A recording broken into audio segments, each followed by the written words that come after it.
आज के फनकार।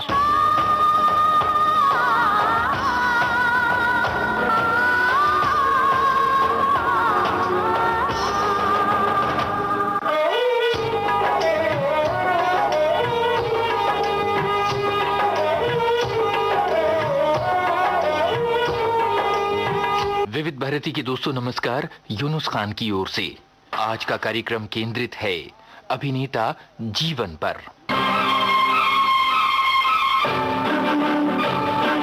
मेरी शक्ल सूरत तो आप जानते हैं, ऐन गैन सी है। कद्रदानों ने मुझे बना दिया विलन, बैड बॉय, खराब आदमी। मैंने सुना है बाबू की कमी भी पूरी कर दी उस आदमी ने जिसका नाम जॉनी है। जॉनी से जलते हो? वो तो तुम्हारा अपना आदमी है। जॉनी मेरा आदमी नहीं है, जॉनी तुम्हारा आदमी है। मैंने राई के बराबर भरोसा किया था उस पर, तुमने पहाड़ के बराबर भरोसा कर लिया। मैंने राई के बराबर धोखा खाया था, तुमने पहाड़ के बराबर धोखा खा लिया। जॉनी खुफिया पुलिस का आदमी है। क्या तकते हो? जॉनी उसका एक नाम है, जुगल किशोर दूसरा, उस्मान अली तीसरा, ऐसे चौथा पांचवा छठा नाम भी है उसका। वो हर नए काम के लिए एक नया नाम रख लेता है। और उसका वो बाप जो तुम्हारे आदमी को धोखा देने के लिए कभी कभी ज्योतिषी बन बैठता है, वो उसका बाप नहीं है, वो पुलिस वाला है जो हवालात के बाहर मेरा पहरा दिया करता था। जॉनी का हवाला तोड़कर भागना पुलिस की एक चाल थी जिसमें मैं तो आ गया, लेकिन तुम भी आ गए। तुम जो हम सबको बेवकूफ समझते हो और अपने आप को तीस मार। नारायण नारायण कल्याण हो। जिस तरह नारायण नारायण कहते हुए आज मैं आपकी सेवा में आ पहुंचा हूं। आज के इस कार्यक्रम में जीवन साहब के कुछ संवाद सुनवाए जाएंगे। ये मैं खाना है, जामे जम नहीं है, यहाँ कोई किसी से कम नहीं है। सुनवाई जाएंगी जीवन साहब की बातें और उन फिल्मों के नगमे जिनमें जीवन साहब ने अभिनय किया। हालांकि इनमें से ज्यादातर गाने जीवन साहब पर नहीं फिल्माए गए। मोहब्बत जिंदा रहती है, मोहब्बत मर नहीं सकती। अजी इंसान क्या ये तो खुदा से डर नहीं सकती। मोहब्बत जिंदा रहती है, मोहब्बत मर नहीं सकती। दोस्तों सन 1967 में जीवन साहब विविध भारती के स्टूडियो में तशरीफ लाए थे। नफीस ज़बान, जिंदा दिल शख्सियत, बातें ऐसी कि दिल जीत लें। उनके पास थे कभी न खत्म होने वाले किस्से। हमें गर्व है कि इस बेशकीमती आवाज को आज तक हमने संभाल कर रखा है। मुझे याद है कॉलेज में छुट्टियों के दिन थे, बंबई नगरी देखने का विचार हो गया और सोचा कि फोटोग्राफी में थोड़ी सी और महारत पा जाऊं ताकि अगले बरस बीए पास करने के बाद कश्मीर में एक फोटो स्टूडियो चलाने में जरा और आसानी हो जाए। आया तो था कैमरे के पीछे खड़ा होकर काम करने और पहुंच गया कैमरे के सामने। मतलब ये है कि फोटोग्राफर तो ना बन पाया, एक्टर जरूर बन गया। ये कैसे हुआ मैं मुख्तसरन आपको सुनाता हूँ। बंबई में मेरे बड़े भाई मरहूम डार कश्मीरी साहब रहा करते थे। उन्होंने अपने जिगरी दोस्त और मेरे मोहतरम डीएन मधोक साहब से कहकर मुझे एक फिल्म कंपनी में फोटोग्राफी में और तजुर्बा हासिल करने की खातिर लगवा दिया। नई भाषा, नए नए लोग, स्टूडियो की हैरत अंगेज एटमॉस्फेयर, भाई मैं तो बुखला जैसा गया। दूसरी तरफ फोटोग्राफी का तजुर्बा जो मैं हासिल करना चाहता था, मैंने महसूस कर लिया कि ये कोई खाला जी का घर नहीं। उस स्टूडियो में दाखिल होने के 1.5 महीने बाद जब मेरे कॉलेज की छुट्टियों में सिर्फ 13 दिन बाकी रह गए, आखिरकार मुझे एक इम्पोर्टेंट काम मिल ही गया। ख्याल रहे इस बात का कि मैं अभी तक फोटोग्राफी सीखना तो दरकनार कैमरे को हाथ भी नहीं लगा सका था। हाँ, तो वो इम्पोर्टेंट काम था प्लाईवुड के 2 रिफ्लेक्टरों पर सिल्वर पेपर लगाकर उन्हें साए में सुखाना। कंपनी के कंपाउंड में एक घना सा आम का पेड़ हुआ करता था। वहां पहले से ही एक नई तैयार की जाने वाली फिल्म की टीम जमी हुई थी। सब के सब नए थे, बिल्कुल रंगरूट। मैंने सुन रखा था कि यूपी पंजाब के लड़के हैं और थोड़े ही दिनों पहले भर्ती हुए हैं। 2 या 4 लड़कियां भी थीं। सब लड़के पृथ्वीराज या इंडियन डॉगलस मास्टर विट्ठल और लड़कियां बनना चाहती थी दुर्गा खोटे या कम से कम उमा शशि। वाह रे जमाने। कहानी के किसी सीन की रिहर्सल चल रही थी। मैं भी टाइम पास करने के इरादे से खड़ा हो गया। डायरेक्टर मोहन सिन्हा नए लड़कों को डायलॉग बुलवा रहे थे बारी बारी, तो पता चला कि रमेश नाम का रोल करने वाला लड़का आया ही नहीं। डायरेक्टर ने आओ देखना ना ताओ मुझसे मुखातिब होकर बोले, अजी आप भी कुछ बोल दीजिए बरखुरदार। वाह क्या समय था। किस्मत की राइफल मेरे भविष्य को बुल आई टारगेट बना रही थी और मैं कह रहा था, अजी मुझे एक्टिंग से क्या सरोकार, मैं तो टेक्निकल साइड का आदमी हूं। उधर भविष्य सुधारने के लिए डॉक्टर मोहन सिन्हा जिद किए जा रहे थे।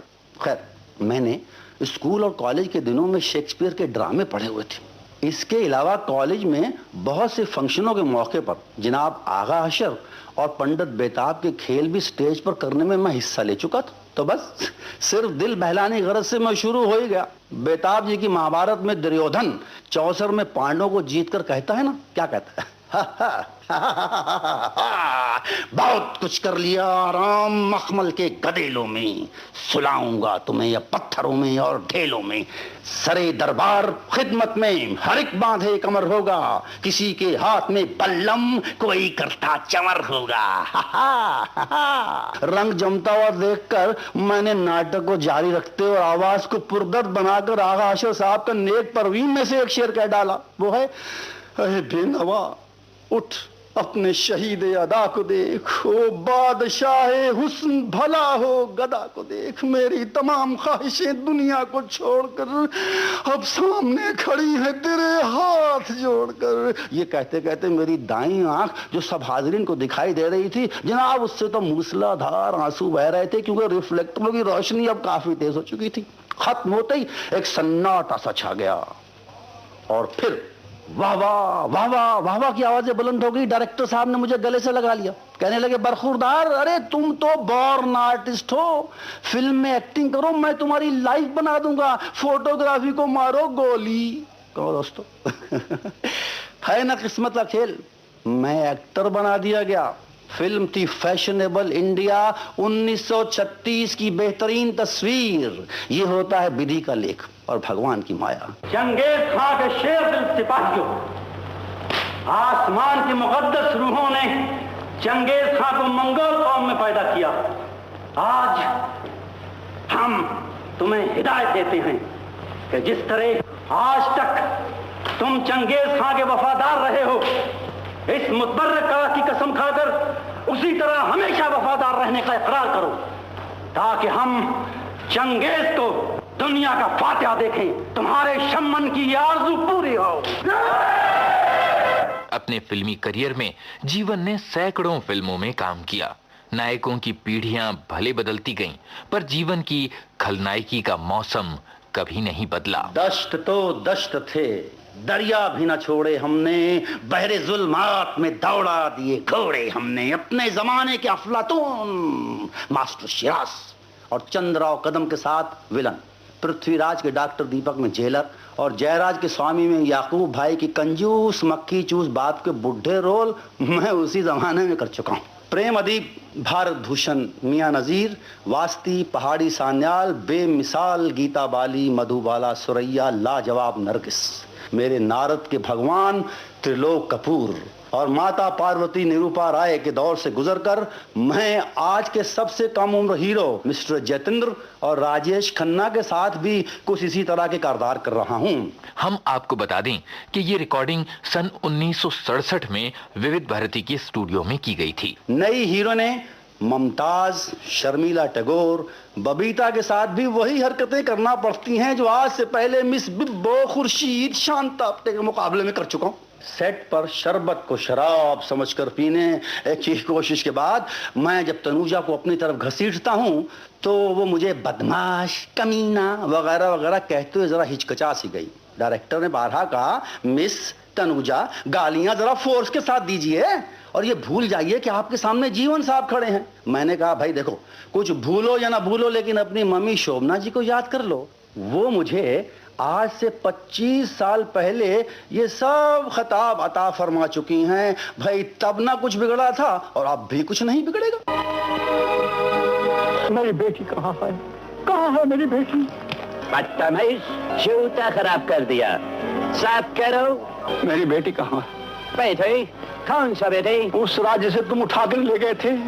हमें कुछ याद नहीं। याद करो, प्लीज याद करो। ये लो, पहचाना इसी कन्नी को?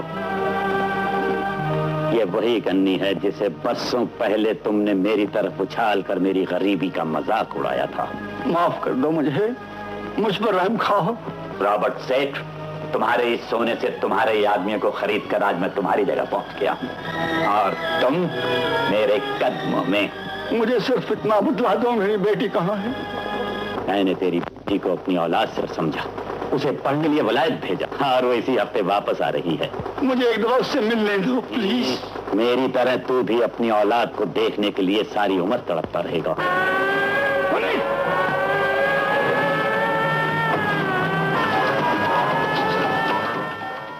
गुलशन परस्त हूँ, मुझे गुल ही नहीं अजीज, कांटों से भी निबाह किए जा रहा हूँ मैं। दिलीप कुमार से लेकर जॉनी वॉकर, सुनील दत्त से लेकर राजेंद्र नाथ और राजेंद्र कुमार से लेकर महमूद तक मैंने सबसे तलवारें लड़ाई और उनका फिल्मी बाप बनकर उनके दिलों में मोहब्बत के फूल भी खिलवाने की कोशिश की। इस बापबाजी के चक्कर में हीरो, हीरोइन, कॉमेडियन, यहाँ तक कि मैंने विलन लोगों को भी नहीं छोड़ा। फिल्म स्वामी में मरहूम याकूब भाई और एक फिल्म पंजाबी फिल्म थी छई में मिस्टर प्राण भी मुझसे न बच सके। जमाने की रफ्तार को मीटर से नापते हुए मैं एक मिसाल पेश करता हूं, जरा सुनिए। आजमूदा और अपने टाइप की बेहतरीन एक्ट्रेस ललिता पवार के मुकाबले में मैंने 1937 में फिल्म राजकुमारी में विलन महामंत्री, सन 42 में फिल्म मामा जी में मैं उनका मामू, 55 में एस.एम. यूसुफ की फिल्म में ललिता बाई का नहायती नालायक और बेहुदा किस्म का बेटा, और फिर 65 में फिल्म फूल और पत्थर में मैं अंदर और माल बाहर, वही खामिन ललिता बाई का है। और फिर 67 में हाल ही में तैयार की जाने वाली फिल्म आबरू में फिर ललिता बाई का क्या बना, छोटा भाई, अफ्रीका रिटर्न, दरवाजा लाल। इसी तरह की फिल्मी रिश्तेदारी मेरी और फिल्मी अभिनेता और अभिनेत्रियों के साथ भी है। मैं शर्मिला टैगोर का किसी फिल्म में बाप बना था। हाँ, कौन सी पिक्चर थी? हाँ, याद आया, सावन की घटा। लीजिए, सावन की घटा फिल्म का एक गाना सुनिए।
जीवन की फिल्म यात्रा के दो पहलू हैं, एक खलनायकी वाला और एक नारद की भूमिका वाला। न जाने कितनी फिल्मों में जीवन नारायण नारायण करते रहे। जमाना अगर नारद मुनि का कोई रूप जानता है तो वो है जीवन साहब की तस्वीर। क्या ज़ौक है, क्या शौक है, 100 मर्तबा देखा फिर भी ये कहूं जलवाए जाना नहीं देखा। मैंने भी बहुत स्वांग भरे हैं। फिल्म लाइन में आया तो ओकेदार था, चला तो जीवन बन गया, और फिर कुछ ऐसी हरकतें की कि किस्मत ने प्रोड्यूसरों के जरिए मुझे नारद ही बना दिया। कोई 35 फिल्मों में मैंने नारद का काम किया। नारद झगड़ा लगाने वाला नहीं, झगड़े को मिटाने वाला होता है। चोर से ये कहना चोरी कर, और चौकीदार से कहना है भाई होशियार रहना। बताइए, ये कोई बुरी बात है? चलिए, मुझे इस बात का संतोष जरूर है कि मैंने नारायण की रट इतनी बार लगाई है, करोड़ों कानों में इतनी बार नारायण शब्द का रस टपकाया है कि भगवान मुझे नरक में भेजने की तो हिम्मत कर ही नहीं सकते। मगर ये ख्याल जरूर आता है कि मेरे बाकी यार दोस्त तो वही होंगे, मैं उनके बगैर स्वर्ग में बड़ा ही अकेलापन महसूस करने लग जाऊंगा। मैं अच्छा देखिए, हटाइए इन बातों को। भगवान शंकर की बारात निकली है, मैं नारद बना हुआ हूँ। आइए आप भी मेरे साथ बारातियों में शामिल हो जाइए और वही किराए की आवाज के साथ आवाज मिलाकर ये गाना गाइए। हो चले शंकर बाबा होके बैल पे सवार करके अनोखा श्रृंगार, चले भोले बाबा ब्याह रचाने को, चले भोले बाबा ब्याह रचाने को, चले भोले बाबा हो चले शंकर बाबा होके बैल पे सवार करके अनोखा श्रृंगार, चले भोले बाबा ब्याह रचाने को, चले भोले बाबा ब्याह रचाने को।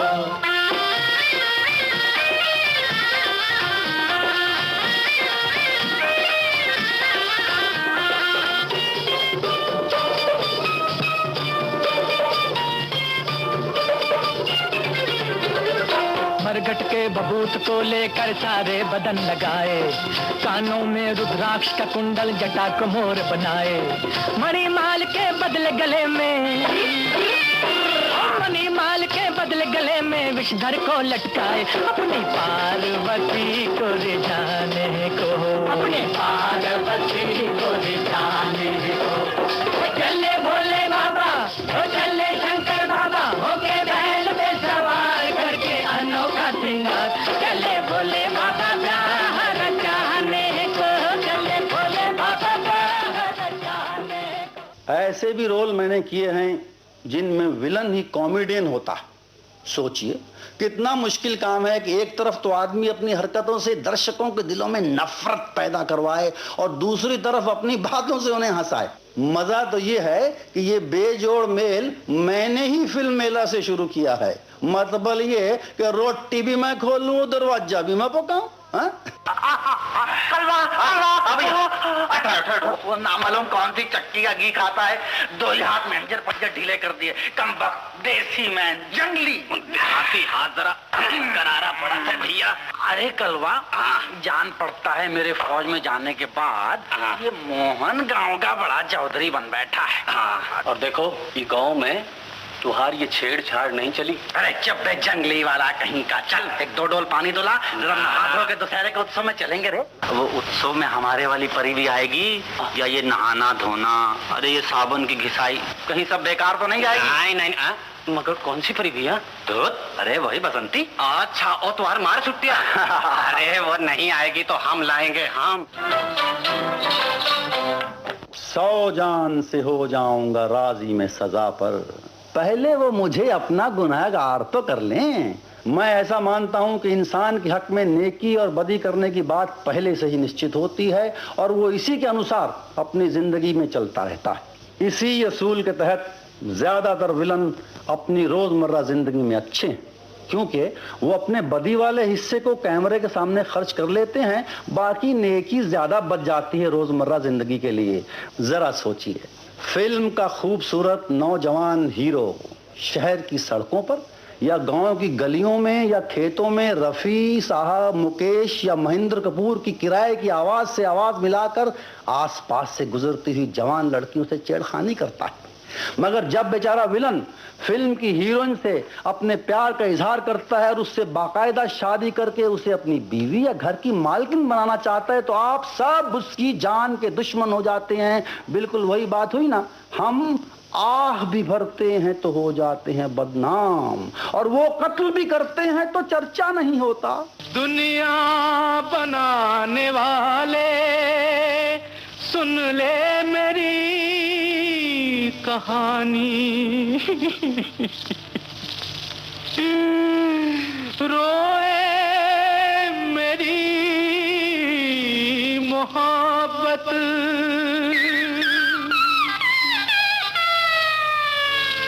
तड़पे तड़पे मेरी जवानी,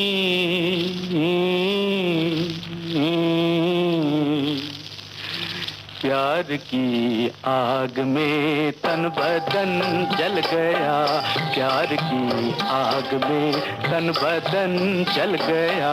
जाने फिर क्यों जलाती है दुनिया मुझे, जाने फिर क्यों जलाती है दुनिया मुझे। प्यार की आग में तन बदन जल गया।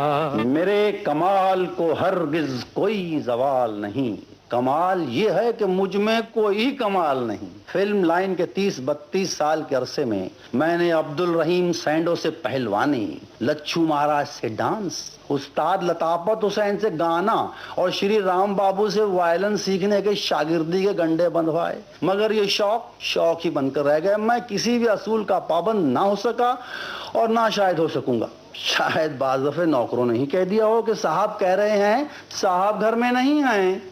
खैर, बारी बारी सब उस्ताद मुझे छोड़ गए। लोगों ने अगर बॉर्न आर्टिस्ट कहकर लपेट ना लिया होता तो मैं इस वक्त शायद कश्मीर में किसी फटीचर किस्म के फोटो स्टूडियो में मक्खियां मार रहा होता, या लोग मुझे मार रहे होते, कहते हयो ये कैसी फोटो बनाई, सूरत ही नहीं पहचानी जाती है।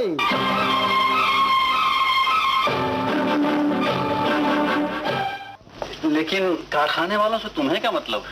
अरे मतलब समझो तो बड़ा है, बस्ती एक, बस्ती वालों के दिल एक। ठीक है, लेकिन वो लोग कोई दूसरा काम क्यों नहीं ढूंढ लेते? और दूसरा काम क्या करेंगे बाबू, अपनी बस्ती में तो खेती बाड़ी भी नहीं होती। हाँ, लेकिन बाहर शहर में जाके काम कर लें। तो तुम देश वालों को प्रदेश भेजना चाहते हो बाबू? कुंदन बाबू, अपनी गली तो कुत्ता भी छोड़ के नहीं जाता। मगर काम के लिए तो मैं भी शहर छोड़कर यहाँ आ गया हूँ। आप अपना धंधा फैलाने आए हो और इन गरीब लोगों को बाहर हाथ फैलाने भेज रहे हो, ये कहाँ का इंसाफ है?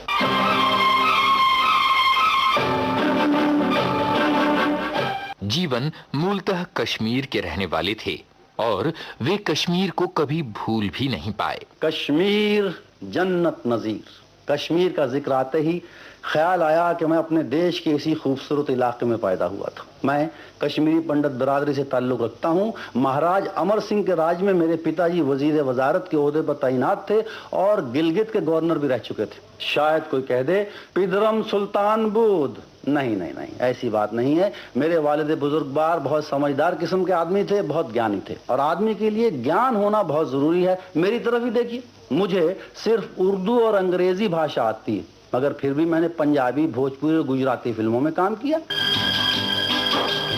यार हमारी बात सुनो, ऐसा एक इंसान चुनो जिसने पाप ना किया हो तो माफी न हो, जिसने पाप ना किया हो तो पापी न हो। आज के कार्यक्रम में आपका ये दोस्त एक बात जोर देकर कहना चाहता है, और वो ये कि दुनिया की याददाश्त बहुत छोटी होती है और फिल्म संसार में जितनी चर्चा नायक को मिलती है या नायिकाओं को भी मिलती है, उतनी उनके सहकर्मी कलाकारों को नहीं मिलती। पर जीवन अभिनय का वो शीर्ष हैं, वो बुलंदी हैं जिनकी याद आपके मन में भले अब तक धुंधली पड़ चुकी हो, लेकिन ये कार्यक्रम उन यादों को फिर से ताजा कर देगा और सम्मान से आपका सिर झुक जाएगा। दोस्तों, बात बाहर ना जाए, मैं और मुझ जैसे बहुत से एक्टर और भी हैं जो स्टार नहीं, स्टार से आजकल मतलब है कि जिनको मिन्नत खुशामद से प्रोड्यूसर अपनी फिल्म में काम करने को राजी करता है और फिर उस बेचारे की गाड़ी चलती है। हम हैं कैरेक्टर आर्टिस्ट, यानी मुख्तसर जबान में CA, और भी सलीस हो जाइए। C से बंबई की बोली में हुआ कांदा, कांदा यानी प्याज, और A से हुआ आलू। ये दोनों तरकारियां हर मौसम में मिलती हैं और रसोई घर में और खाने की टेबल पर इनका होना बहुत जरूरी है, और इनका भाव भी कभी 10 नए पैसे इधर और कभी 5 नए पैसे उधर से ज्यादा नहीं होता। हम कैरेक्टर आर्टिस्ट रसदार मौसमी आम या खुशबूदार खरपूसे नहीं कि 20 रुपए दर्जन से गिरकर 1 रुपए के 20 बिकने लग जाएं। कहने का मतलब क्या है आप अच्छी तरह समझ सकते हैं, मगर शर्त सिर्फ इतनी है भाइयों कि बात बाहर ना जाए, वरना जल जाओगे। हमने जलवा दिखाया तो जल जाओगे। रुख से पर्दा है, रुख से पर्दा हटाया तो खुश पाओगे। रुख से पर्दा मर्दा तो है परे। आज के फनकार कार्यक्रम आज केंद्रित था अभिनेता जीवन पर। शोध, आलेख और स्वर यूनुस खान, संपादन रमेश गोखले, प्रस्तुतकर्ता विजय दीपक छिब्बर।